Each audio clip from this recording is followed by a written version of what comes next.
Hello, welcome to Chinese Folk Tales. I'm Paul Osborne, and I've got another amazing story to tell you.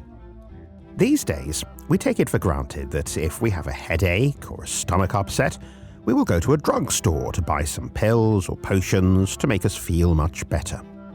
But in China, there is the very well-established system of traditional Chinese medicine, with tried and tested herbal remedies that have been used for thousands of years. You might think that makes things easy. If I feel ill, I'll just go into the garden and pick a herb or two, make some tea, and everything will be okay. But of course, it's certainly not that simple. For example, can you tell the difference between a blueberry and a berry from deadly nightshade? Go on, choose. How confident do you feel now? Would you bet your life on it? Someone, somewhere, had to be the first person to try out a plant remedy to see if it was efficacious or downright deadly. So who was it? If you have a little time, we'll find the answer in my story. There was a dark time, more than 5,000 years ago in fact, when the people of China went hungry. The crops had failed, there wasn't enough food to eat, and people became sick. They were forced to forage to find new things to eat. There were certainly no 24-hour shops in those days. But the problem was what was safe to eat and what was not. Wife, why don't you try this fruit? Perhaps it's edible. Maybe you should try it yourself? It might be poisonous. Well, if you give it a little nibble, we'll soon see. No way. If you're so sure, you take a bite. So, basically, no one was willing to take the risk until one day a man stood up.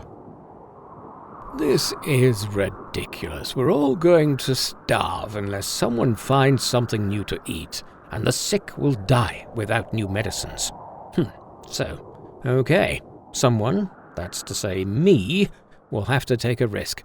Maybe it will kill me, maybe it won't. But unless we try...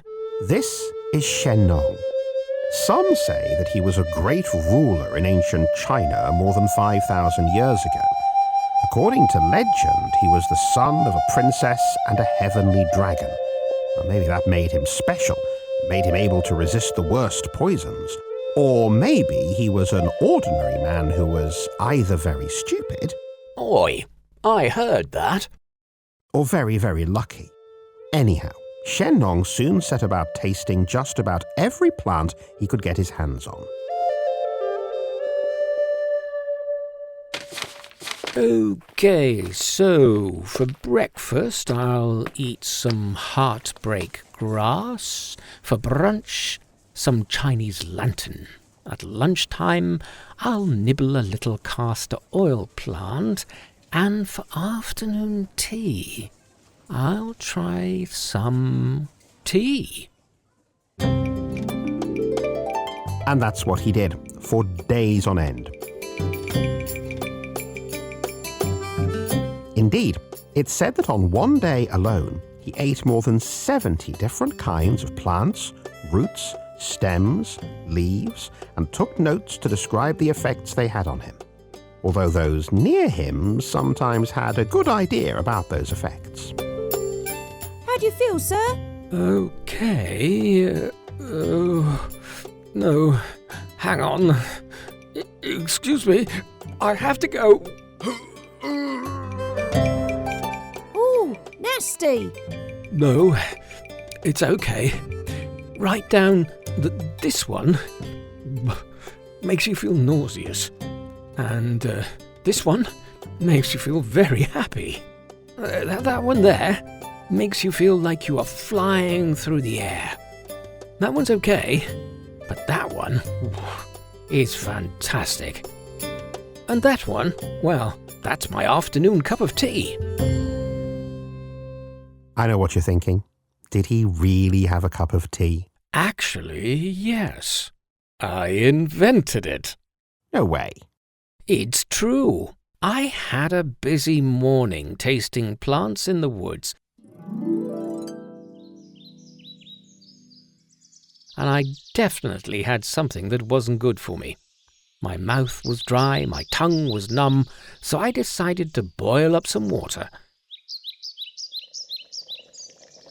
As I rested under a tree, a few green leaves from the wood fluttered into the pot.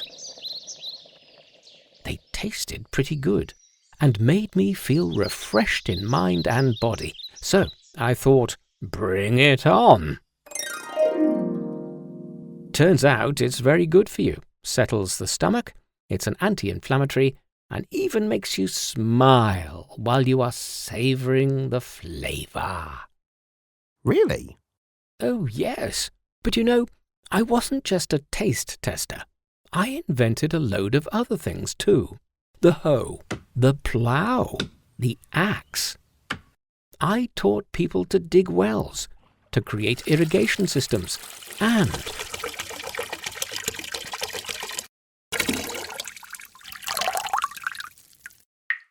many uses of horse urine, including how to preserve seeds. Ew, too much information.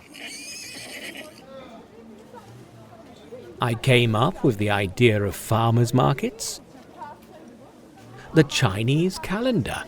Now you're just making things up. I'm really not, you know. I worked out how to take a person's pulse. Acupuncture was one of mine. And of course, moxibustion. Moxie what? Bustion. Moxibustion. You know, cupping, the drawing out of poisons through the skin. Stop! But I could go on. I haven't told you all about the musical instruments I invented yet. Safe to say that pretty soon he had come up with a very, very, very long list of things that were not only safe to eat, but actually made you well too. Soon, all the people of the land were planting new crops, reaping handsome harvests, and leading much healthier lives. Shen Nong became a hero for his selfless acts. Hey, it was nothing, really, all in a day's work. He's also said to have discovered one species of herbs and medicinal plants for every day of the year. He wrote it all down in a book called Shen Nong's Herbal Classic, and so, with some justification, he is known as the god of Chinese herbal medicine. Shen Nong's wisdom has been passed down through the ages from father to son and mother to daughter. Along the way, he has become a legendary figure with even more wild tales told about him. One even claims he had a see-through stomach. Yes, of course. It's so I could see the effects of the herbs on my internal organs. Makes so much sense, don't you think? A claim that clearly wasn't true. Or was it?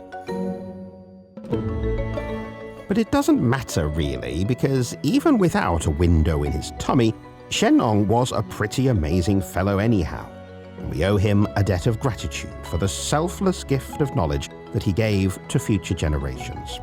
He has surely inspired so many doctors to follow his path by saving people and serving society selflessly. And what's not to love about that?